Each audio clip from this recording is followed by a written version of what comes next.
Hi, I'm Michelle the Irritable Vegan. I'm here to share my vegan, low FODMAP story and hopefully take some of the BS out of IBS. Now this week I've been experimenting with low FODMAP portion sizes and the measurements used within the Monash app. And I've got to say I've come up with some pretty shocking discoveries. So before we begin, I'm going to start with a trigger warning. In today's video, I'm going to be concentrating on weighing, measuring and comparing portion sizes. If this is something that doesn't agree with your mental or physical health, then I encourage you to skip this video and I'll see you next time. Likewise, if you're somebody whose condition and symptoms are really well managed, or you're just the type of person that doesn't sweat the small stuff, then this video probably isn't going to apply to you. But that being said, I do think that if you're on the low FODMAP diet, you're going to find some of the information in this video both interesting and surprising. So without further ado, let's get into it.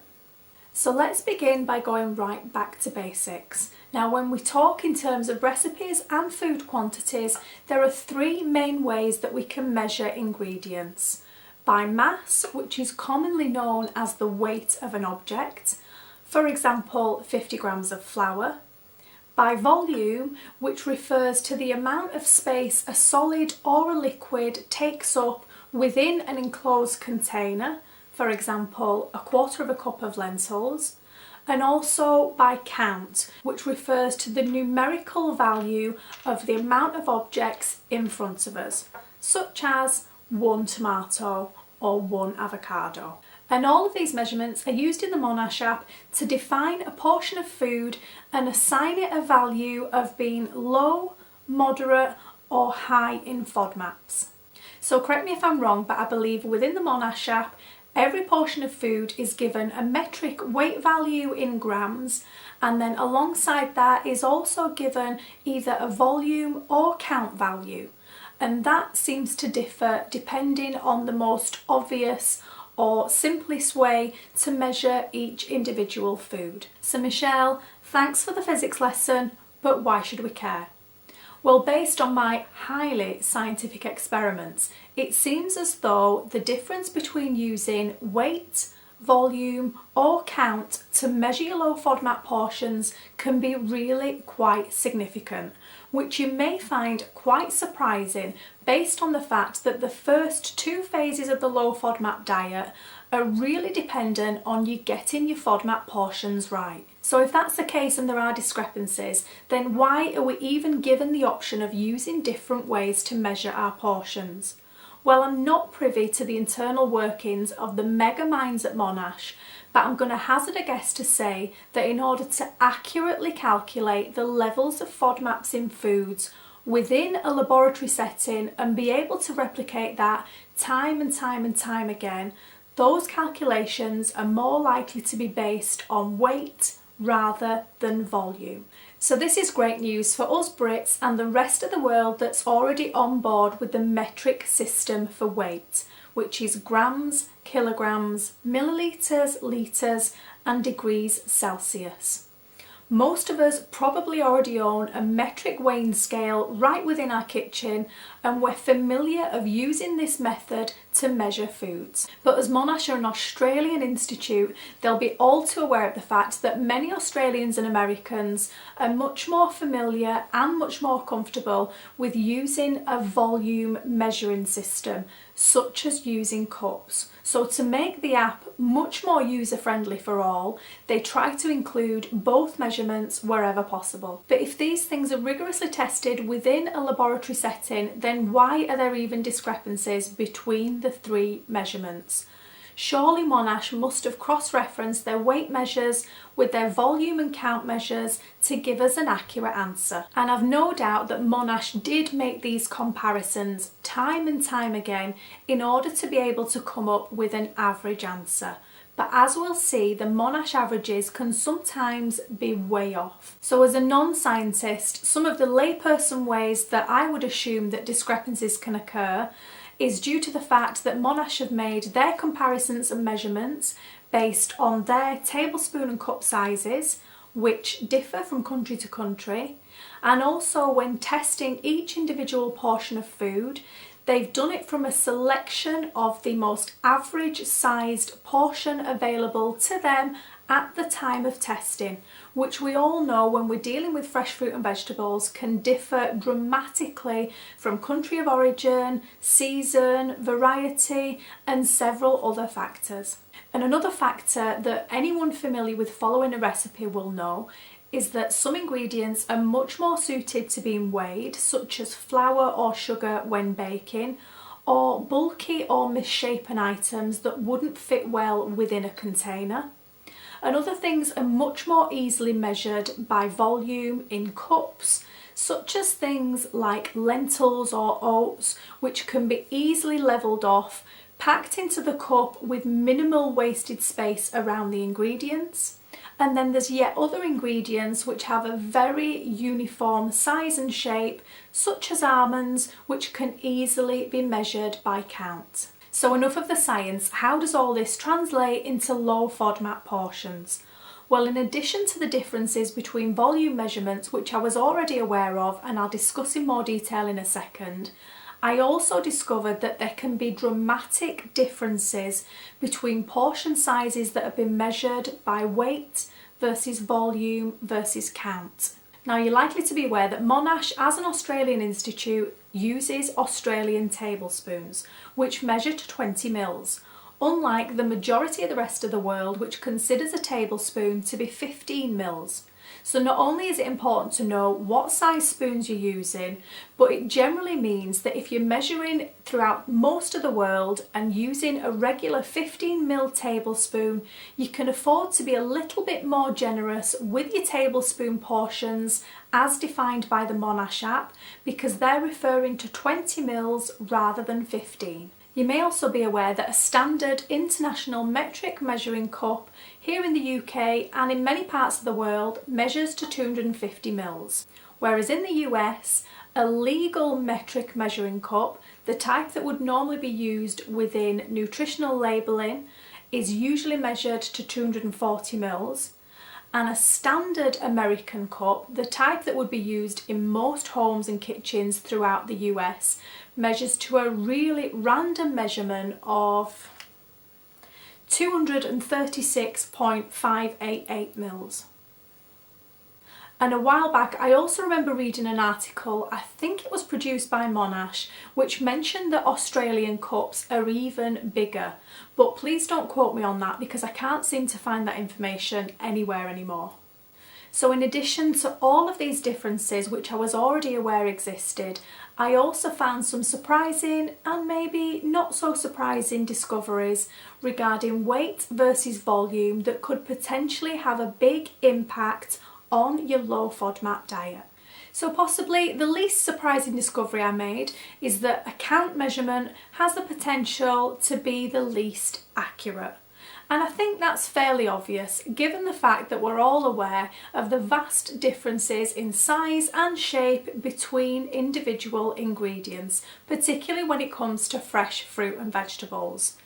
And simply stating a medium or average portion doesn't really work because that measurement in itself is subjective, so it can't really be quantified across the board. And this was really well demonstrated when I compared 1/8 of an average avocado available here to me in the UK with the FODMAP measured portion of 30 grams. As you can clearly see, my 1/8 of an avocado is significantly smaller than a weighed portion of 30 grams. Which means if I'd been relying solely on a counted measurement of 1/8 of an avocado, I'd be massively doing myself out of a decent portion. Now let's look what happened when I weighed a GOS challenge portion of almonds. So for day one, this is listed as 15 nuts or 18 grams, and the results of this were bang on, which is likely due to the fact that the size and shape of almonds is pretty standard, whereas there can be vast differences in size, shape and weight of fresh fruit and vegetables. Now let's get on to some of the really shocking stuff that I discovered when I compared weight versus volume. I started with a good old low FODMAP stable of cooked white long grain rice, which is listed as low FODMAP in portions of 1 cup or 190 grams. When I made the comparison, I found that my cup of rice actually only weighed 128 grams, which is way under the measures given by Monash, meaning I could have actually eaten an extra 62 grams or roughly half a cup more of rice if I'd weighed it compared to measuring it by volume. So this may not sound significant, but times this discrepancy by 3 meals a day over the course of 1 to 2 months, and we can see that it's possible that by underestimating our low FODMAP portions, that could have some impact not only on our caloric intake, but also on our levels of vitamins, minerals and dietary fibre. That extra quarter of an avocado or half a cup of rice could have made a massive difference to how satisfied you felt after eating a meal. It could also influence your overall perception of the diet in terms of how deprived or how satiated you feel, and even the likelihood of you sticking to the diet at all. So while it's all fun and games to discover that you may no longer need to miss out on your precious avocado toast, it's not so comforting to hear that my level half cup of canned drained lentils weighed much more than the low FODMAP safe portion of 46 grams, which potentially means you could have been eating some of the worst FODMAP flare-up foods in excess without even realising. Now, doesn't that just take the wind out of your sails? Or maybe. So what does all this mean? Now, if your symptoms are well managed and you're pleased with your progress through the diet, or you're somebody who finds methodically measuring and weighing foods to be triggering, then by all means you do you. But if you haven't had the experience or the results that you were expecting on a low FODMAP diet, or you're the type of person that frequently experiences seemingly random flare-ups even when you believe you're doing everything right, then it might just be time to get out those scales and double check your portion sizes. Now, weighing out your foods might seem like a complete hassle, but even just committing to doing it in the short term can help. Concentrate on your favourite foods, the things that you eat most often, any suspected trigger foods, and those foods that have a very small threshold, and that is a fantastic place to start. You may be able to borrow a scale from somebody just to make your own comparisons. Then once you've got a visual reference and you're confident in your portion sizes, go back to using your cups if that's more convenient for you. I've no doubt in my mind that weighing your portions is not only the most accurate way to go overall, but it's also one of the simplest ways to begin tackling that sticky subject of FODMAP stacking. And it becomes even more important for people that have very low tolerances, and also for anybody that's interested in tracking their nutrition on a daily basis in apps such as Chronometer. Now, if the idea of weighing portions really isn't for you, then here are some tips and tricks to bear in mind. Now, cups not only vary from country to country, but also dependent on quality and brand. So it's really important to invest in some high quality cups from a reputable kitchen supply shop. Now, because cups can differ in size, I personally suggest sticking to one set of cups per recipe, rather than picking and choosing different size cups from different sets or resorting to raiding the crockery cupboard. So even if some of the measurements are slightly off, then hopefully the ratios within your recipe will be correct. And a simple hack for doing this so you're not continuously washing your cups is to measure all of your dry ingredients first, followed by your wet ingredients, and leave any particularly sticky or unctuous ingredients to be measured right at the end. Be aware that bulky items are not really suited to be measured by the cup. So if possible, try to cut or prep them in a way that lets them fit easily into the cup with minimal wasted space around them. One thing you really need to pay attention to is wording, and this particularly applies when it comes to recipes. So for an example, 1 cup of flour sifted is actually different from 1 cup of sifted flour. And this is something that catches a lot of people out with the Monash app, because you need to know for definite whether the portion that's been presented has been measured as dried or raw or cooked. Now, Monash themselves have actually answered this a lot of times in their Instagram stories and over on their blog. But basically, unless it states in the app that the portion needs to be cooked, such as in the case of a cup of rice or a cup of pasta, then you need to assume that the ingredient should be measured in its dried or raw state, such as for a cup of oats. Regardless of how you determine or measure your portion sizes, always work on the average portion for you, and wherever possible, only measure the edible part of the ingredient. So make sure that you're peeling, trimming or de-seeding the ingredient before you make your accurate measurement.